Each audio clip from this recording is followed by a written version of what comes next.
கொள்கையற்ற அதிமுகவினரால் 10 ஆண்டுகள் பாழாய் போட தமிழ்நாட்டை மக்களின் ஆதரவோடு மீட்டெடுத்து இந்த 4 ஆண்டுகள்ல வளப்படுத்தி இருக்கிறோம். வரலாறு காணாத வகையில் வளர்ச்சி பாதைகளை நடைபோட்டுக் கொண்டிருக்கிறோம். இதை திராவிடத்துக்கு எதிரான பாஜகவும், திராவிடம்னா என்னென்ன தெரியாத திரு பழனிசாமி அவர்களின் அதிமுகவும் மீண்டும் கபலீகரம் பண்ணலாம்னு பார்க்குறாங்க. தமிழ்நாட்டை நாசப்படுத்த துடிக்கக்கூடிய கூட்டத்தை வேரோடும் வேரடி மண்ணோடு வீழ்த்தணும்.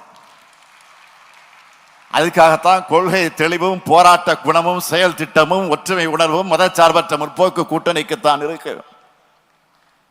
எனவே 7வது முறை திராவிட முன்னேற்ற கழகத்தை ஆட்சியில் அமர்த்திட இந்த கூட்டணியின் வெற்றிக்கு நீங்க எல்லாம் துணை நிற்கணும்னு கேட்டுக்கிறேன்.